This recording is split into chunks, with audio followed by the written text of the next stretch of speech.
Alrighty, so this is a video on how to play against fireballs. So fireballs are a huge part of the game. You know, it's very grounded, so very 2D.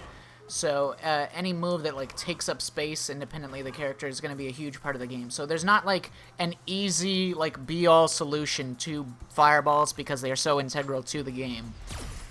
But in general, say if you see an opponent do a fireball, it usually means it's too late to jump. Like, I can see the fireball come out and then jump, and he can just anti-air me.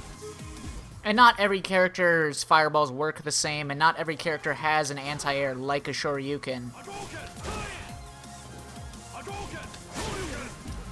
But yeah, in general, that's like that, so, you know, if an opponent throws like 2 fireballs in a row, you know, if you guess the opponent's going to throw a fireball early enough, you can hit them. And the taller the character, the easier they are to hit. However, it's important to recognize, like, how late you can be to jump in on the opponent. And the fact that it's always going to be a guess if you're trying to jump on the opponent. Like, you're guessing that he's going to throw 2 in a row here if you are going to jump. So, you know, jumping is not, like, the best solution to fireballs. But if you have, like, a strong... If you're very confident that they're going to throw a fireball at that instant, or, like, in this scenario, it's a good thing to go for. Or, even if you're not... jumping is something that you can do when you have a reason to. So if you're already, like, being aggressive, if nothing's happening, but you just think the opponent might throw a fireball, that's a horrible reason to jump. There's no reason to jump if you just, like, maybe they'll do it now. No, you have to have, like, a strong suspicion, you know, you have to create a scenario, like, maybe you're approaching them, and...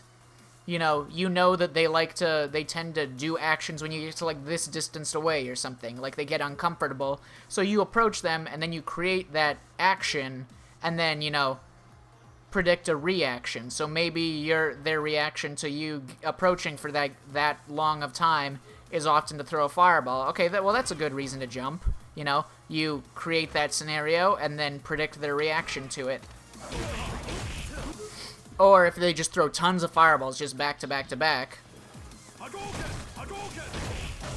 you know, you can, and you have a good reason to believe they'll throw another one, then yeah, that makes sense. Also, even if they're not going to throw, like, a big move, they might just not be ready to anti-air if there's other things that they had to be thinking about. So if you're, like, putting stuff on screen or, like, being aggressive, you know, a lot of the times their brain is too occupied with, like, all the other shit that you're doing that they're not actually ready to anti-air you because it's not where they're paying the most attention to. It's not always about reaction speed. A lot of the time it's what you know, fighting game players call the mental stack, or managing what all you're paying attention to at a given moment. So if you have their mental stack, like, away from jump-ins or anything like that, that can be a good time to jump at them. Or if you're jumping at an angle that it's difficult for them to anti-air. For example, if you're this close, you might jump like this, and for some characters, it can be hard to anti-air that. Because a lot of anti-airs hit, like, up and forwards, but they don't hit behind the opponent's head. So this move doesn't hit behind Rashid's head, which means that if Ryu were to jump at that angle, it would be harder for him to anti-air. So in a situation like this, you know, if you're prepared for it, you can be, like, walking backwards. So it's not always easy enough to get the timing. Like, if Rashid's walking backwards during this period of time, he can still, like, walk backwards enough to get it. Rashid does have an anti-air that hits behind him, however, because he's blessed. Most privileged ass motherfucker. So yeah, Rashid does have an anti-air that hits behind him, which is pretty rare. But yeah, other things is you can just, like, walk underneath, and if they hit that button,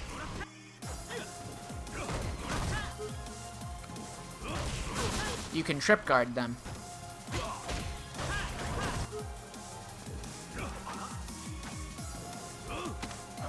Or just, you know, like, get out of the range of their cross-up attack and then do that.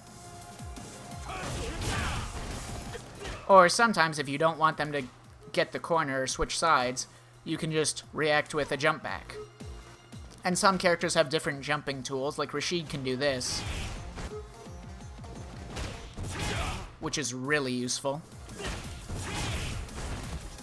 But yeah, in general, it's like if you want to control space, that's kind of the thing you would go to.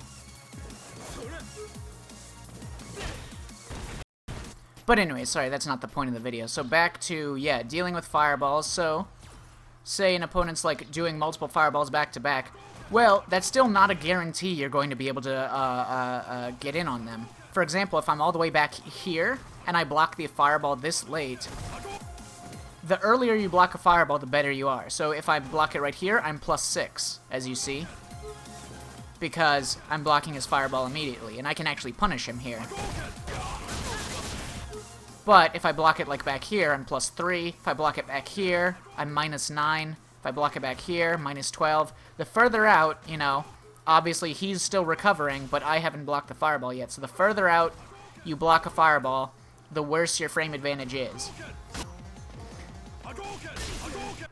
For blocking it or getting hit. So if I'm out here and I block and then I jump in as fast as possible, I still can't beat him. I still can't jump in, even if I'm predicting he's going to do 2 in a row. I just don't have the time to get over it because I blocked his first fireball so late that it gave him the freedom to throw another one completely safe. So you have to be aware of like fireball characters and like how long after they threw their fireball did you block it, and does that or does that not give you the ability to jump over their next one. So yeah, fireball characters a lot of the time want to trap you in a situation where you block one fireball and then they see that you're about to block it and then they just throw another one, if it's at a spacing where they're guaranteed to get that next fireball out. So a lot of the times you'll see stuff like that, and then if they can keep locking you down at a range where you keep blocking these fireballs at a bad range where you can't, you know, jump over them, well, that's bad for you, you know, so that's exactly what the projectile character wants to do. So, what are the ways that you can deal with this, constantly throwing the fireballs at this range? Well, there's a few ways. One is you can jump from further back. So this is something you can do. So see, if I jump right here, if I see his fireball and jump right here, I'm just going to get uppercutted. And sure, Rashid can do that. So it's not, you know, equal to all characters what they can and can't do here. So Rashid can do that, which is very privileged. But,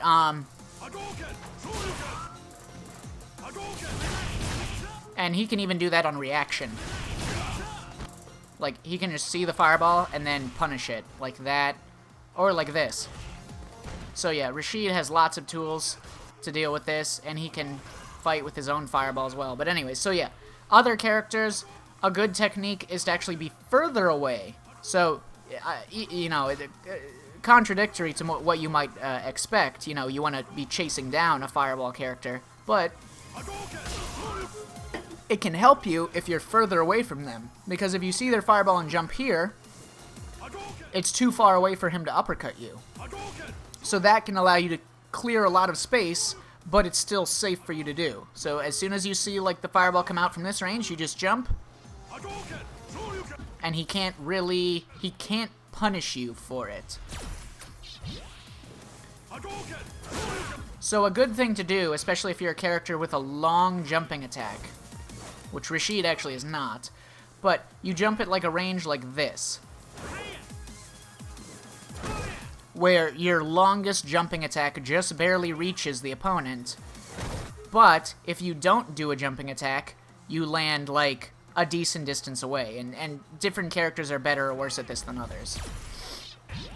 So yeah, a good way to deal with fireballs is to back up to a range where you can jump over without getting anti-aired. And that can allow you to clear space. Another thing, like I talked about, fireballs, you can only throw one at a time. So if the first fireball hasn't left the screen, he can't throw another one. So another good technique is, as soon as you see it, you don't know how fast the fireball is going as soon as he throws it, but in general, this is the slowest version of the fireball, which is the best for frame advantage because, you know, you block it the latest when it finally reaches you, which is better for zoning. So yeah, in a situation like this, you see the fireball, you neutral jump it like that, and now you're at a decent situation for yourself because he can't throw another fireball until that previous one leaves the screen. So that's the downside of doing slow fireballs for these fireball characters. If you do a slow fireball, it's better because it stays on, like it controls, you know, if you were to do his fast fireball here, for example, because it reaches you faster, it means that if I just sit here and block, that's -6 for me, but if he does the slow fireball and I just sit here, it's -12. So he's way better in terms of frame advantage with the slow one because of how much longer it takes for it to get to this spot. But the downside of, which is much better for him. But the downside of the slow fireball is that it takes longer to leave the screen if you jump over it. So yeah, you want to do that, and then you have like this opportunity to break his sort of like pattern of fireballs.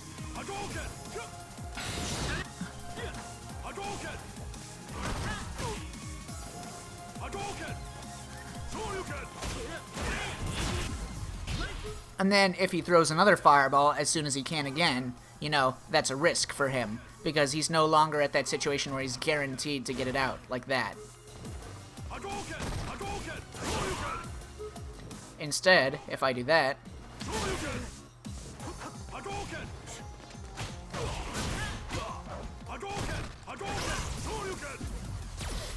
so yeah, that's another technique for dealing with fireballs, is jumping them. You want to neutral jump them earlier rather than later, so that you land earlier. For example, even if I jump like really late, like over here, far away, so that I'm not in range or at risk of getting uppercutted, even if I do this, I can jump late, but he can still jump forward and hit me. So I want to jump early. As soon as I see the fireball, I want to get that jump in. You know, the earlier you jump, the better. Even if you're not jumping towards the opponent, like this. So if you neutral jump, so that the fireball doesn't evaporate or leave the screen, you want to jump as early as possible. If you jump late, like this,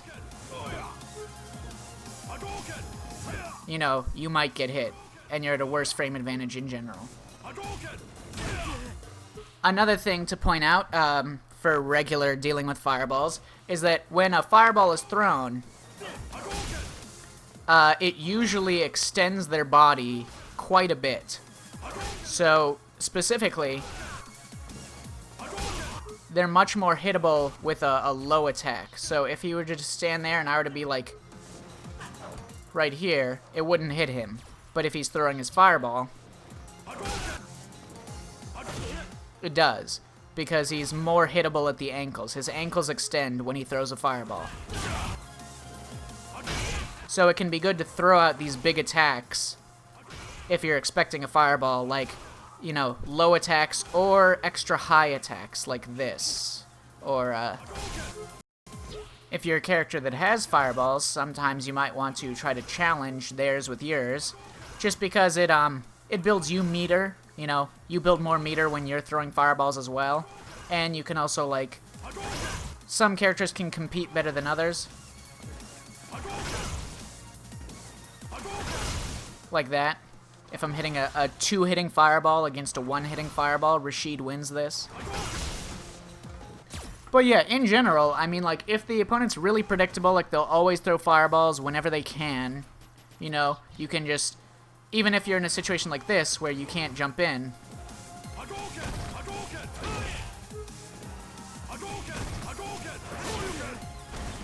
you can still, do stuff. you can wait and see. You can neutral jump so that it messes with their ability to keep you in that cage, that rhythm.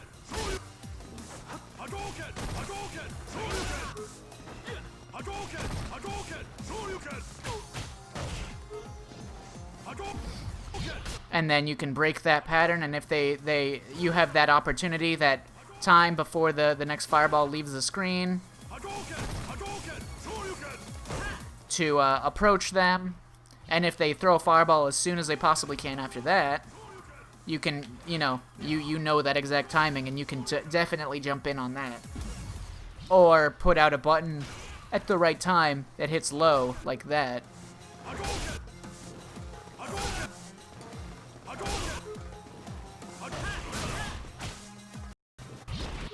So if they're throwing, all these fireballs in a really predictable way, you can really easily get the timing down, or, break their lockdown pattern and then easily get the timing down for when they throw their next one. And if they're not throwing, fireball after fireball, then it's often better to just not even think about the jumping approach immediately, and just instead, if they're not doing stuff actively, like if they're not throwing fireballs, especially if the fireball isn't very dangerous, like, what's the worst thing that will happen, You dash into that and take 60 damage. It's hardly it's hardly dangerous. So if you're just like, they're not doing much, you just go in. You just go in, if they're not actively throwing it.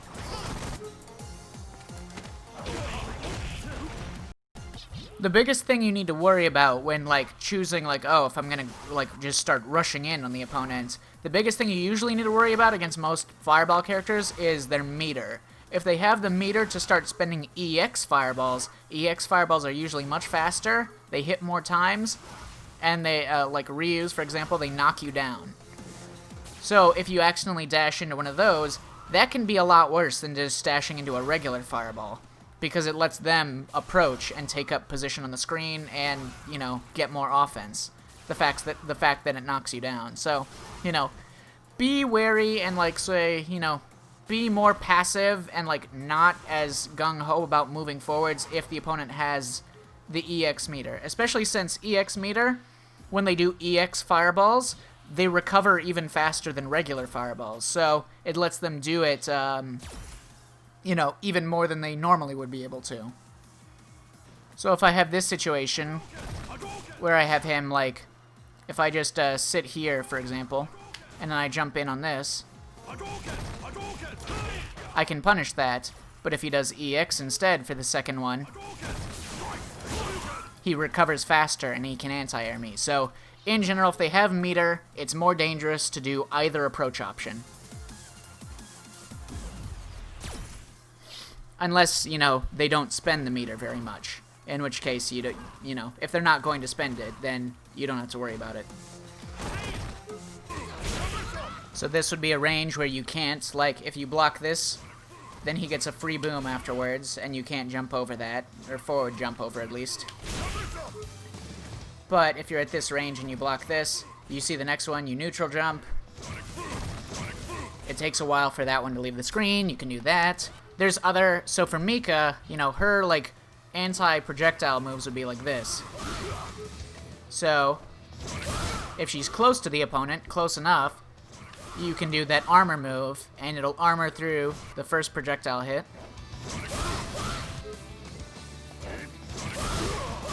And hit the opponent, but that costs meter. If you're, like, back here and you, like, want to gain ground, you can neutral jump.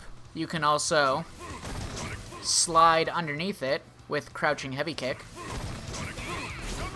which is also handy.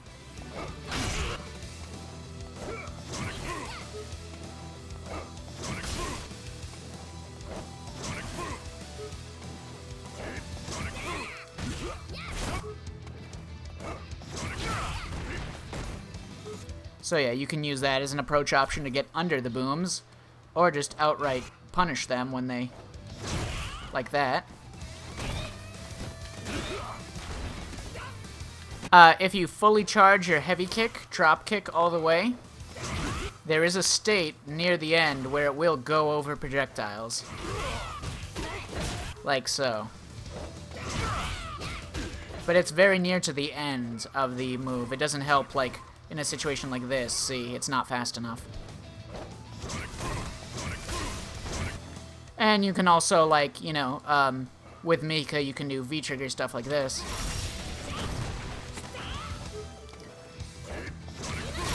You can lock him down into doing that and then get in.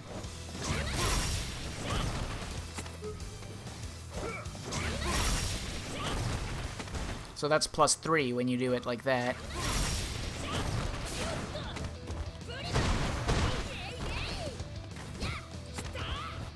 In any case, those are the, like, main strategies for dealing with fireballs. You know, hitting that, the low extended ankles that they have, you know, neutral jumping or backing off to a range where you can jump from, like, a better distance. So here, if I were to jump from here, you know, I'm getting into a range where it starts to get, you know, iffy of whether or not his anti-air will reach me if I just drop down like this. Especially if Mika does this splash to cut her momentum even further.